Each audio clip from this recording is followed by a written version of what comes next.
Saya sedang menyeberangi Sungai Ciberang, ini di Kecamatan Sajira. Kalau kita menyeberang itu ada desa Sukaramai dan juga Sukajaya ya Pak ya. Jadi di awal tahun 2020 ini sebenarnya harapannya kan penuh dengan kebaikan di negeri ini. Namun apa mau dikata, bencana melanda beberapa wilayah di Indonesia dan dengan cukup dahsyatnya. Jakarta pun yang menjadi pusat ibu kota tidak luput dari bencana banjir ini. Salah satu provinsi yang terbesar yang terdampak adalah Provinsi Banten, salah satu di Kabupaten Lebak, yang bahkan penduduk lereng gunungnya pun harus terkena dengan longsor yang cukup parah dan banjir yang cukup parah dalam sejarah Lebak. Nah, kita sambil menyeberang juga melihat bagaimana sebenarnya penyebab banjir yang terjadi di Kabupaten Lebak ini, salah satu terparah dalam sejarahnya. Apakah benar karena curah hujan yang cukup tinggi dan apakah ada faktor lain? Kita akan temukan fakta dalam episode kali ini bersama saya, Bagus Manisang.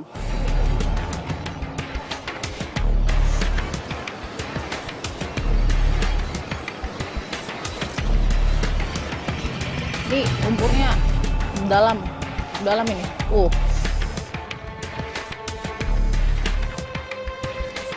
Jadi pada saat banjir kalau dilihat ini jarak rumah pun sampai terhantam banjir, padahal masih 50 meter kurang lebih dari rumah ke jarak bibir sungai.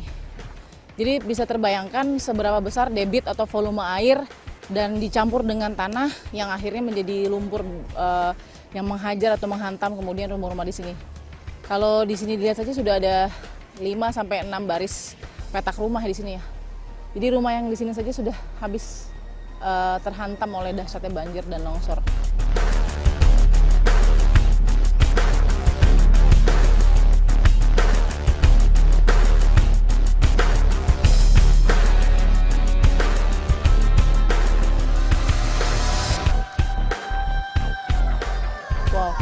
Ini salah satu rumah warga yang kita ambil gambarnya. Itu kalau bisa dilihat tinggi dari air bisa 1 meter 30 atau 1 meter 20. Kalau kita ukur di sini sedada ya, kurang lebih ya sedada. Tapi lumpur dan air habis.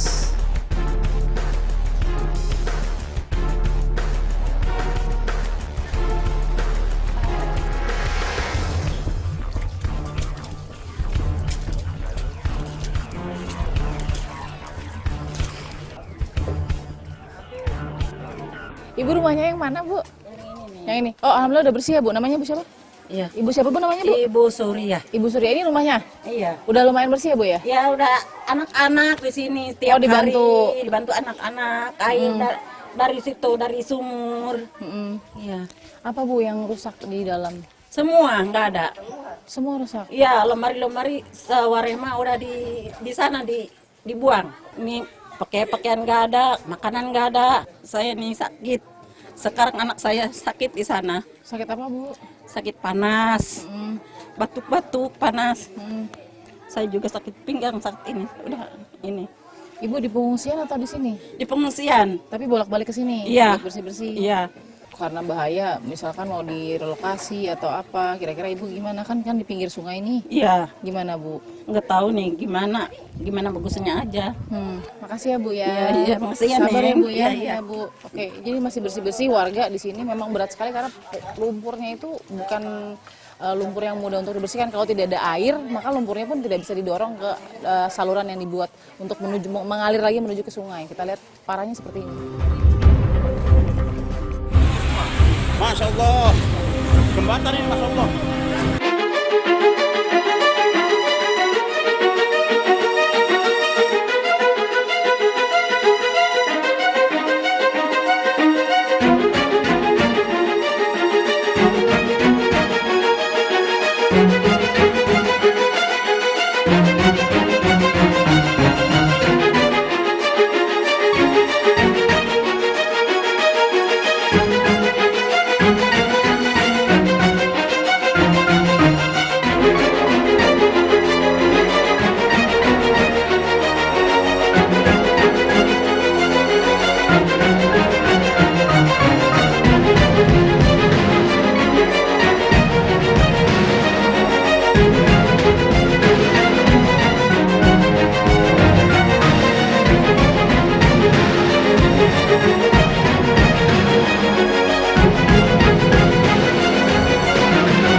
Masih di bibir sungai ya, ini di bibir sungai Ciberang ya. Sebelah saya sudah ada Ibu Mariam. Ibu Mariam, Ya, Ibu, ini saya mau tahu Ibu rumahnya yang di sebelah mana, Bu?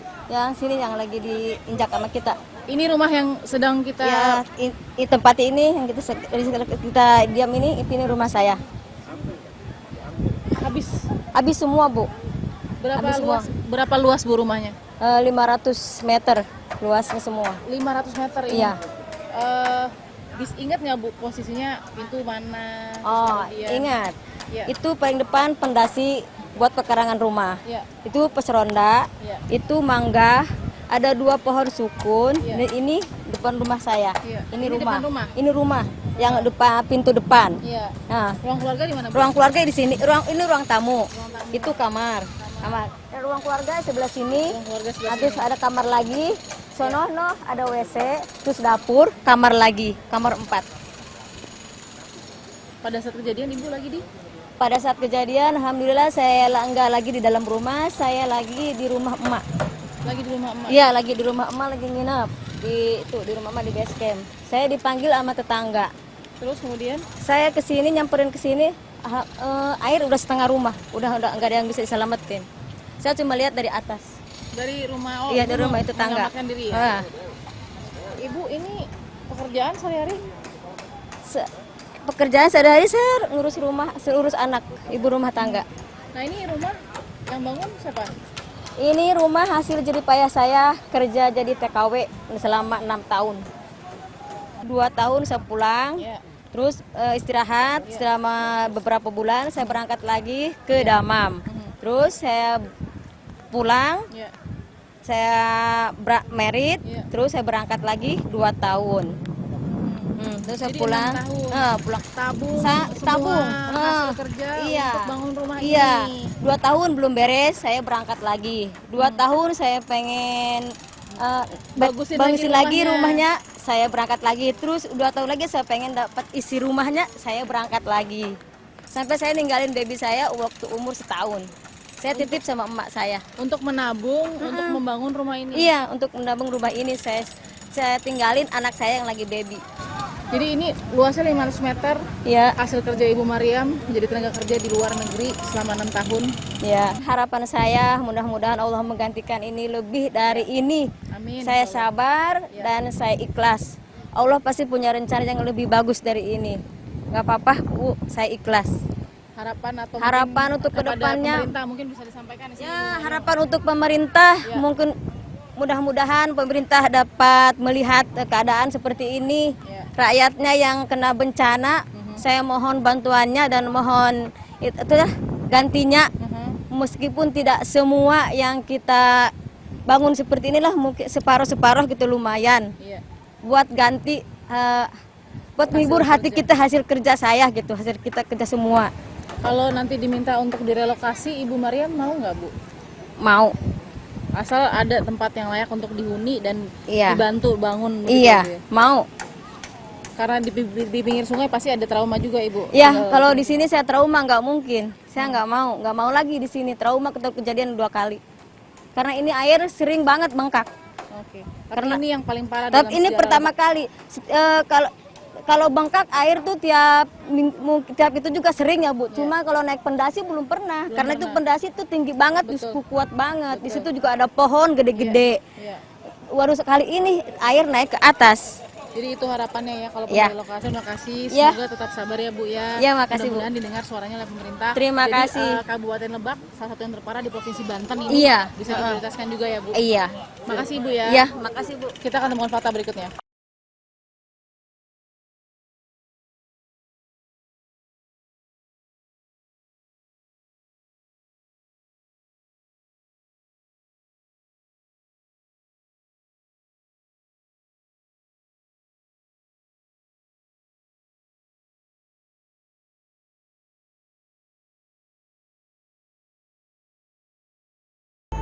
Ini buat menyeberang sehari-hari.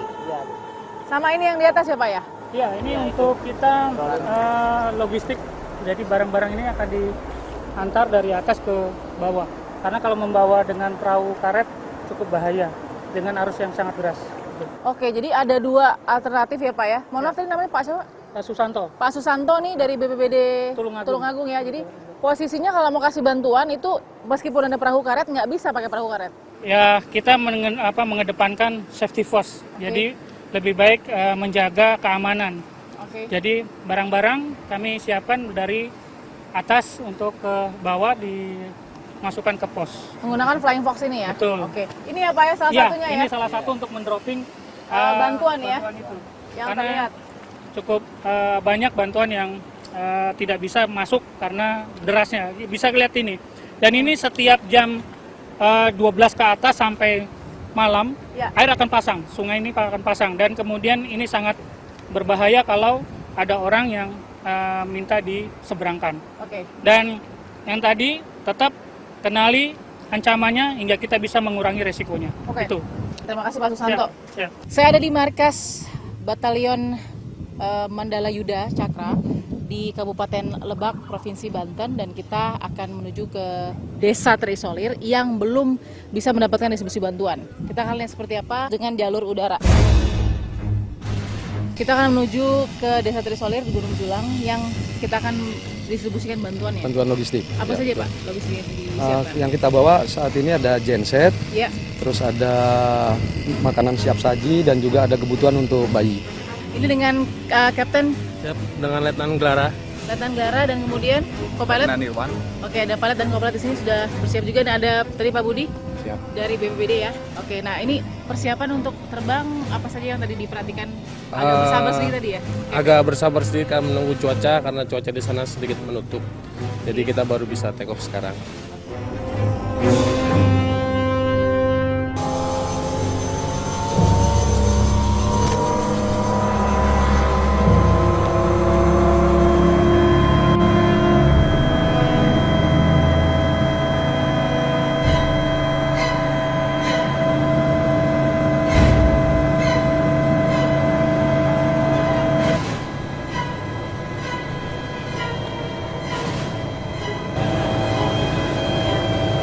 Bagaimana Pak Danim?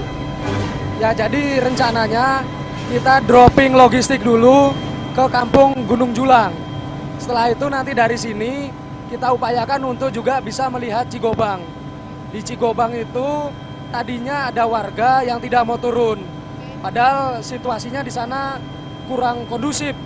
Cuaca hujan, dikhawatirkan ada longsor susulan. Tapi berkat bantuan dari rekan-rekan personil Batalion 320, mereka sudah mau diajak untuk turun.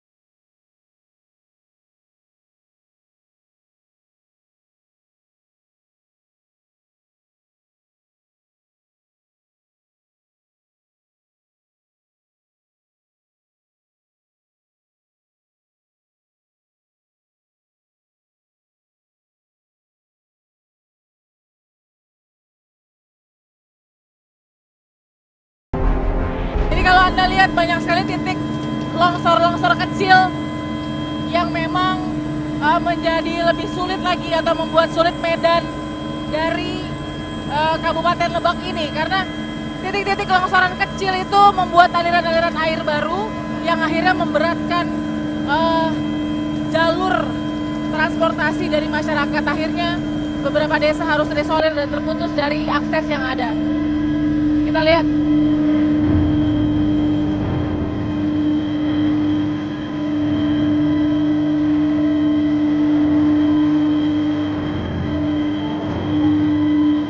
Sampai di Cigobang, kita mau lihat siapa kira-kira terisolirnya desa ini.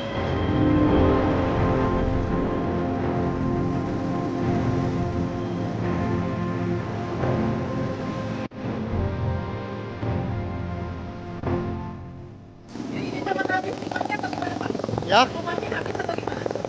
ini terancam mereka, sebagian ada yang habis, sebagian terancam. Makanya sementara dulu mereka di sini 700 orang Bandanem ya. Ya awalnya, terus kita dorong ke Ciuya. Ciuya semua. Pengungsian Dodi Latur.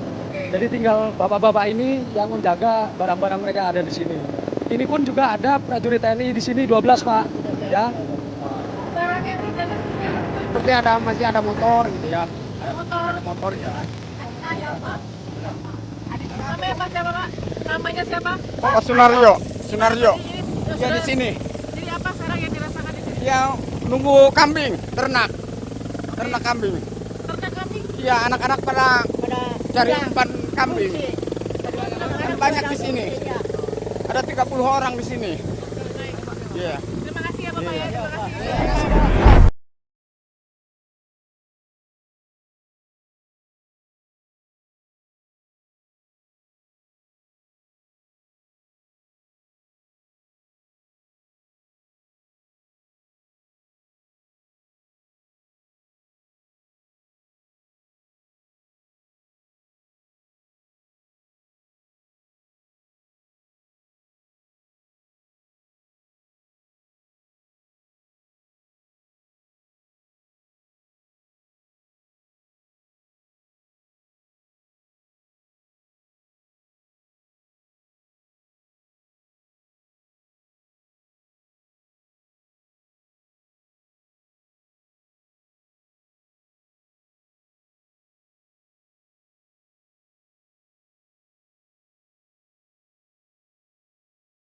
Ada juga beberapa kisah yang menyedihkan di musibah banjir besar di Kabupaten Lebak ini. Ada beberapa keluarga juga yang menjadi korban, satu keluarga. Ada juga yang tinggal sendirian dari semua keluarga yang sudah meninggal. Kita akan lihat bagaimana sebenarnya kondisi dari pengungsi yang mungkin sudah tidak punya keluarga. Pak Heraki, Pak Ageng, ini kalau boleh tahu ada data-data pengungsi di sini? Ada. Terima kasih. Seperti apa Pak yang mungkin sudah sendirian ditinggalkan keluarga yang sudah mungkin menjadi korban jiwa atau seperti apa mungkin? Untuk kami jelaskan dulu untuk relokasi pengungsi yang dari Cigobang. Ya, ini kami tempatkan 9 barak, Mbak. Contohnya di Barak Nasution ini, Pak. Ya, ini kita tempat ada 28 kakak, Mbak. Ya. Jumlah keluarganya 44, laki-lakinya perempuan 43, lansianya ada 5, Mbak. Lalu dewasanya 54, ada juga yang masih sekolah. Ya, SMA kelas SMA 3 orang, SMP 4 orang, SD 8 orang, dan masih TK. Oh, ini Cigobang yang sudah terisolir ya? Betul. Yang sudah tertutup itu ya Pak, sudah tidak ada apa-apa lagi ya? Betul. Betul. Ada mungkin Pak pengungsi dari Cigobang yang bisa kita... Ibu dari TV One, namanya siapa Bu? Ratna. Ibu Ratna, ini ibunya? Ibu Om. Boleh tanya dulu sebentar mungkin Bu Ratna? Tadi Pak Ageng ini kan memberikan data juga, Mbak Ratna ini yang tinggal di Cigobang. Iya. Itu tadi kita sempat lihat juga di sana, Cigobang itu kan sudah rata begitu ya dengan banjir ya Pak ya. Itu tinggalnya pas di depan atau agak di belakang Mbak Ratna? Agak di atas yang dekat yang ketertimbun itu yang tertimbun longsor. Yang tertimbun longsor? Iya. Ini dari Cigobang semua ya Bu ya? Iya, dari Cigobang. Oke, kita masuk ke dalam aja Mbak Ratna ngobrolnya ya. Oke, saya bersama dengan ini seluruh warga Cigobang yang selamat ya. Iya. Alhamdulillah selamat dan sudah difungsikan ke sini ya. Iya. Nah, Mbak Ratna tadi cerita dari mulai peringatan awal sampai turun longsor itu hanya 10 menit? 10 menitan. Dan nggak sempat menyelamatkan apa-apa? Nggak sempat. Ada surat-surat atau apa sama sekali? Surat-surat enggak, cuma itu nyusul. Sama sekali nggak ada yang bisa selamatkan? Nggak ada yang di situ. Ibu Om pada saat itu juga sedang beraktivitas atau masih tidur misalnya? Udah beraktivitas kan? Udah beraktivitas. Iya. Sama Bu, ada sempat menyelamatkan dirinya sendiri atau ada orang yang bantu selamatkan diri? Sama anak-anak katanya. Sama anak-anak ya. Iya. Jadi ini semua yang rumahnya juga diterjang longsor tanah ya? Iya. Begitu ya?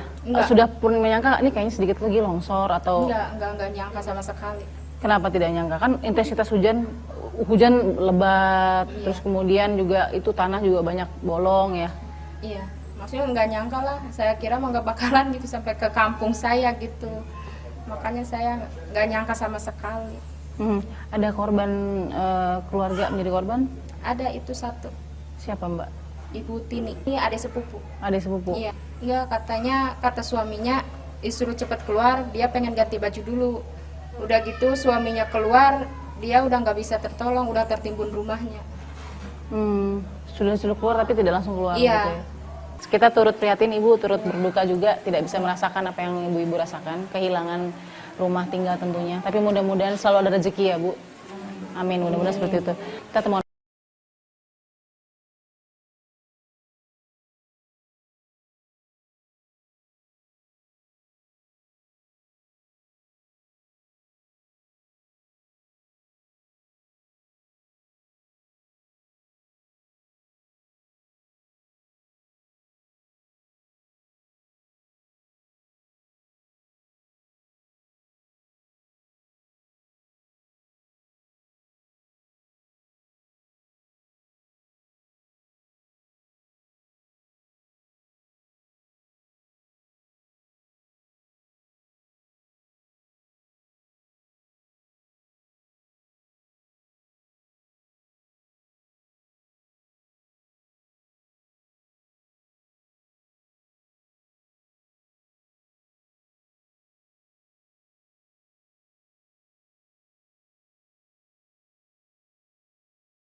Untuk menyeberang ke desanya masing-masing.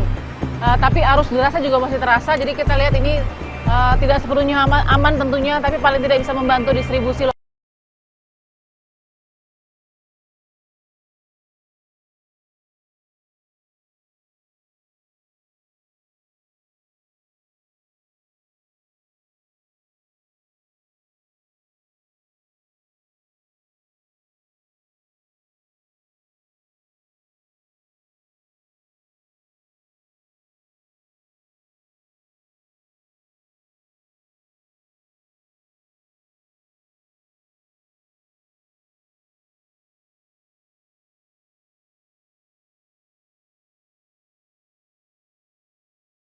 Bantuan ngambil dari mana tadi? Tangerang. Tangerang. Ya. Ini dari?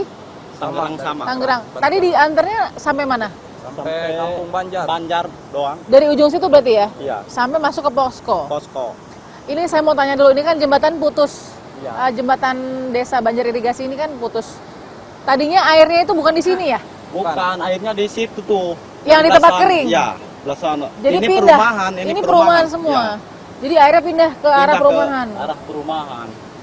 Ini sekolah SD. Kena bencana. Yang sekolah SD mana? SD. Ini SD. Yang sebelah musola ini? Iya, ini. Ini SD? Iya. Oh, ini rusak parah, ini SD ya Pak ya? SD apa ini? SD apa? SD berapa? Banjar Irigasi 2. SD Banjar Irigasi 2. Okay. Kalau di situ tuh, di air itu, Dimana, SMP. Pak? Yang di? Itu yang sekarang diganti sama sungai. Oh, itu SMP? Iya, jadi sudah tadinya habis SMP. juga? Ada 2 sekolah yang langsung hanyut ya di sini ya berarti ya? Nah tadi dan tinggi air itu tadi sejembatan? Sejembatan.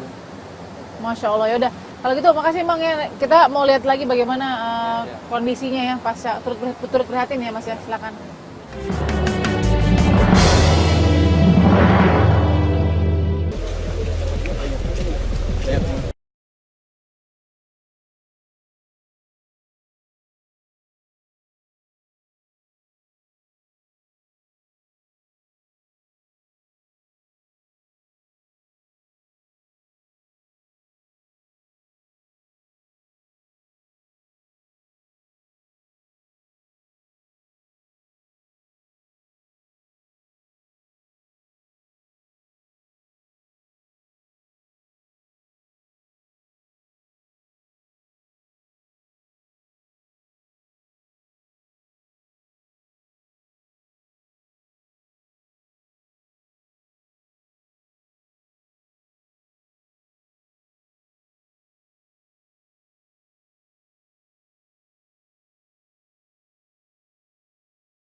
Sobang dan Bapak Kapolres, Bapak Andreas dengan jajarannya baru saja selesai dari giat operasinya. Selamat malam Pak Andre. Malam. Apa kabar Pak? Baik. Tadi jajaran ada berapa Pak sudah habis giat operasi? Kurang lebih 100 personel terdiri dari Polri dan TNI. Kemudian kita melakukan patroli di kawasan Taman Nasional Halimun Salak. Apa Pak penemuan-penemuan di lapangan yang tadi dilihat? Kami intinya melakukan pendataan. pendataan titik-titik longsor di kawasan Halimun dan kawasan aliran sungai termasuk penambang. Karena ada puluhan jembatan yang juga putus, Pak, dan kita lihat akses juga banyak yang tertutup longsor. Kalau bisa sedikit elaborasi, separah apa Pak sebenarnya kerusakan yang dialami di atas? Kalau di atas sementara ini untuk kawasan Taman Nasional masih keadaan baik. Keadaan baik. Makanya kita mengecek apakah karena pengaruh longsor itu pengaruh dari Taman Nasional atau bukan. Nah, ini kan adalah bencana banjir longsor terbesar dalam sejarah Kabupaten Lebak. Betul. Yang kita lihat begitu ya. Nah, akhirnya banyak juga pertanyaan-pertanyaan. Memang ini curah hujan intensitas yang cukup tinggi, memperparah juga. Nah, tapi kan karena longsornya banyak material batu, kayu, Pak. Jadi pertanyaan juga kan, Pak. Tapi yang dilihat tadi dari atas memang seperti itu. Betul. Jadi rata-rata hampir longsor itu kurang lebih ratusan titik. Kami lihat dari perbukitan. Jadi memang cukup parah sebenarnya. Yang terdampak kalau total kecamatan mungkin Pak? Kalau kecamatan total yang terdampak longsor sama air banjir bandang ini ada 4 kecamatan. Ketika sudah dilihat pendataan di atas sudah tidak ada warga lagi atau masih ada sedikit warga yang jadi mungkin? Ada yang kosong, satu kampung kosong, kurang lebih 2.200 penduduknya. Itu Gunung Julang 1 kalau nggak salah. Oke, yang lain masih ada warga? Ada sedikit-sedikit ada. Setelah Pak Presiden, Pak Joko Widodo memberikan statement juga ya Pak ya, bahwa salah satu penyebab terbesar atau masifnya kerusakan yang akhirnya juga mengakibatkan faktor banjir besar di Kabupaten Lebak adalah penambangan liar atau ilegal, dan akhirnya menginstruksikan untuk mencari penambangan liar tersebut. Bagaimana Pak penemuannya di lapangan? Nanti untuk hasilnya nanti akan disampaikan pimpinan kami. Kami hanya mendatakan saja. Sampai saat ini dari pihak Polda dan Bareskrim melakukan lidik dan penyidikan. Oke. Nah di lapangan diketemukan tidak Pak ada jejak-jejak penambangan liar, penambangan ilegal yang mungkin tadi Bapak sempat juga dokumentasikan dan lain-lain? Ada, betul. Itu seperti apa sih Pak? Bentuknya saja? Bentuknya mereka ada gubuk-gubuk seperti camp, kemudian ada lubang untuk melakukan penambangan. Oke, jadi ada tendanya, ada gubuk, ada tenda, ada kawasan penambangannya. Bentuknya seperti apa Pak? Paling tidak bolongan atau galian yang dibuat? Jadi galian untuk tambang emas ini hanya seukuran manusia, satu manusia. Oh, jadi ini di pinggir jalan saja begitu Pak? Di atas, di perbukitan. Di atas perbukitan, ukurannya? Kurang lebih ya satu ukuran manusia dewasa. Jauhnya berapa Pak? Kalau jauh itu ke dalam itu bisa ratusan meter juga. Jadi bisa beberapa orang juga masuk ke situ? Bisa. Nah, tadi sempat masuk ke dalam juga pasti Pak ya? Kalau masuk karena posisinya juga hujan tadi berbahaya. Kita hanya di luar, hanya melakukan penutupan, terus pembongkaran pada camp-campnya. Ya.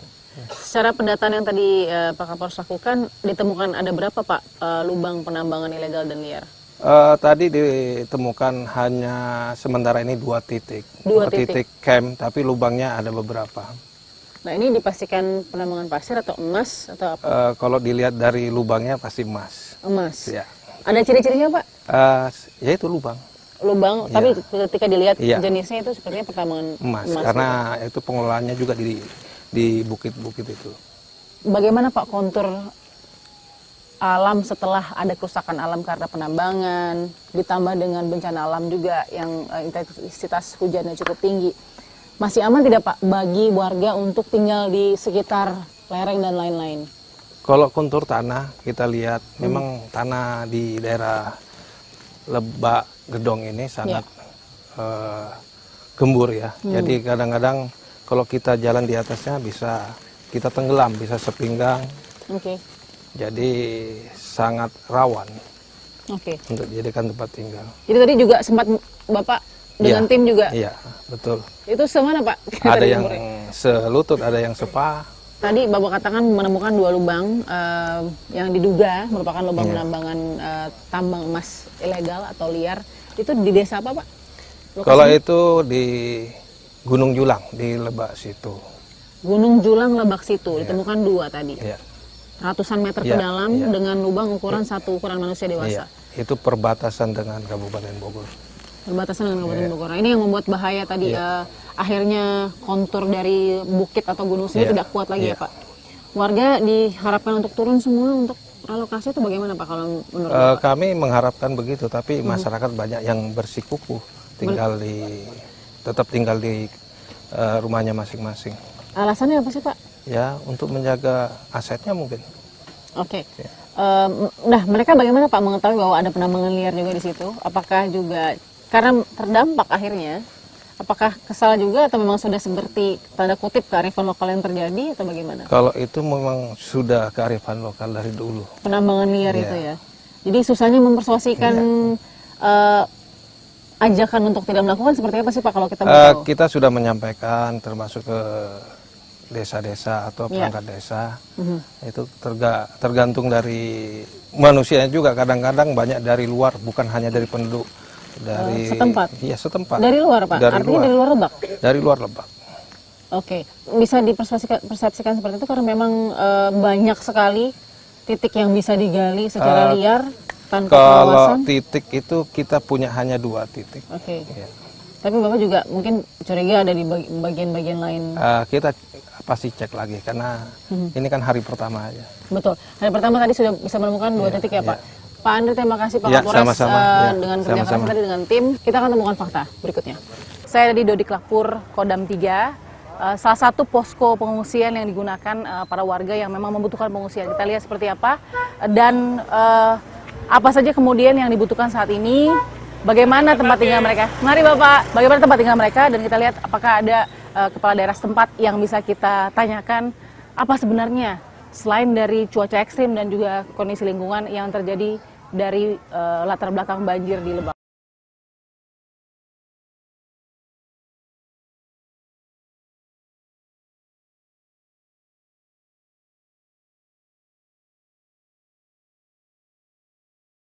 Pengungsian di sini ada berapa, Bu? Ada di sini ada 9 barak ya, Pak ya. Ada 681 tapi baru tadi nyampe juga ya beberapa orang belum kami masukkan. Jadi mungkin kurang lebih 700 ya, Pak ya. Komandan di sini, Komandan Dodiklapur. Yang itu semua dari Cigobang, Kecamatan Lebak Gedong. Oke, kita sedikit minta waktu Ibu ya. Sambil Ibu kan lihat ini inspeksi juga ke beberapa posko. Posko ada berapa banyak, Bu?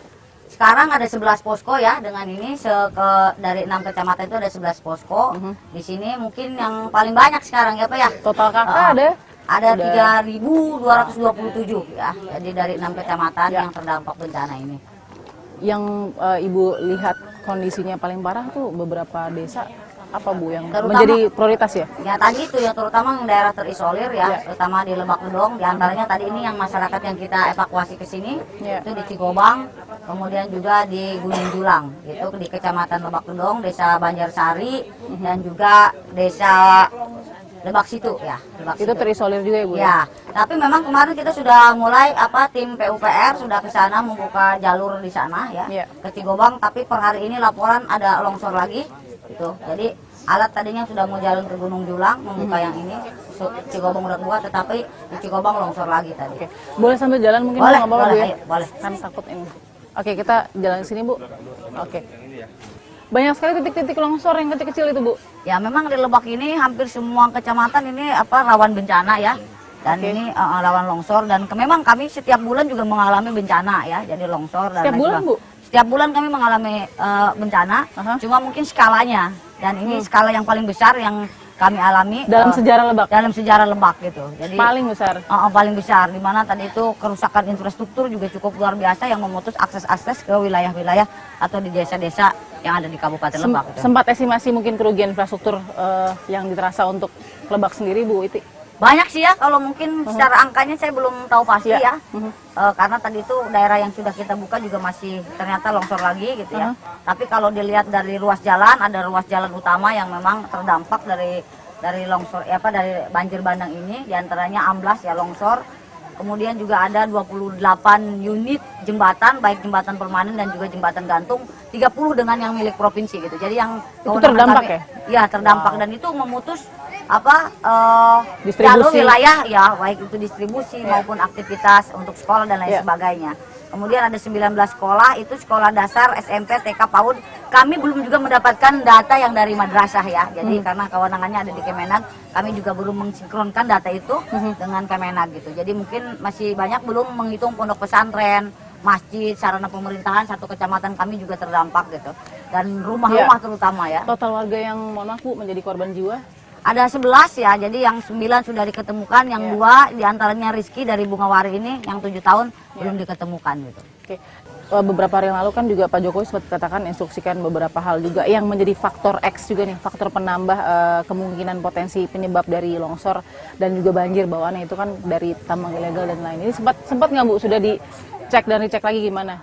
Sudah ya, jadi diantaranya mungkin itu, tetapi memang tadi saya katakan di Lebak ini daerahnya daerah rawan longsor, di mana bukan daerah dataran tinggi dan juga daerah pertambangan liar pun memang mengalami retak ya, retak seperti di Cimarga beberapa bulan yang lalu, 6 bulan yang lalu juga sama gitu. Jadi lahan di sana menurut penelitian geologi tidak bisa ditempatkan masuk dalam zona merah gitu ya. Oke. Ya itu, jadi makanya kami juga kadang-kadang kesulitan ketika pemerintah daerah melakukan relokasi, tetapi memang tanahnya itu memang tidak bisa untuk kita relokasikan karena di dalam zona merah. Secara garis besar saja yang menjadi penyebab lebih besar dari banjir longsornya di Lebak itu yang mana Bu? Apakah memang dari intensitas cuaca atau kemudian memang ada akibat salah satunya misalnya tambang ilegal? Kalau dilihat dari intensitas hujan mungkin dibandingkan 2013 jauh lebih tinggi ya curah hujannya dibandingkan dengan tahun ini.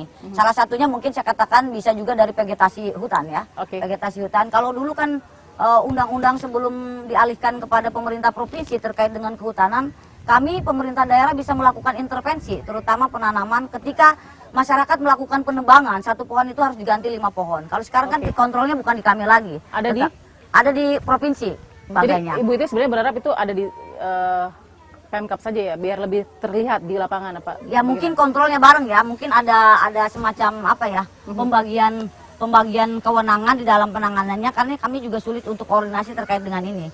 Ibu terima kasih, sehat selalu, semoga selalu punya kekuatan untuk menjaga warganya dan rakyat. Amin, mohon doanya. Jembatan penghubung antar desa yang ada di belakang saya ini menjadi saksi bisu bagaimana dahsyatnya hantaman air dari Sungai Ciberang yang membawa seluruh yang ada di pinggir sungai, menghanyutkan puluhan rumah, merendam ratusan rumah, dan juga banyak sekali jembatan-jembatan yang terputus karena derasnya hantaman dari air Sungai Ciberang. Intensitas hujan yang sangat tinggi di area pegunungan pun seperti tidak terserap dengan baik ke dalam permukaan tanah, sehingga material kayu, material bebatuan ini memperparah banjir bandang yang dinilai sebagai banjir bandang terparah dalam sejarah Kabupaten Lebak, Provinsi Banten ini. Selain faktor cuaca, Presiden Joko Widodo juga sempat menyebutkan bahwa salah satu penyebab masifnya penyebab banjir bandang kali ini adalah penambangan liar dan ilegal yang terjadi di beberapa titik di lereng gunung yang tersebar, sehingga memperparah longsor tanah dan memperparah keadaan alam sekitarnya. Meskipun masih dalam penyelidikan, kita berharap semua pihak bisa menjaga kondisi alam yang dihuni dan ditinggali agar semua bisa kembali pada aktivitas-aktivitasnya seperti sedia kala dengan aman dan baik. Saksikan terus Fakta setiap hari Senin pukul 21 waktu Indonesia Barat bersama saya,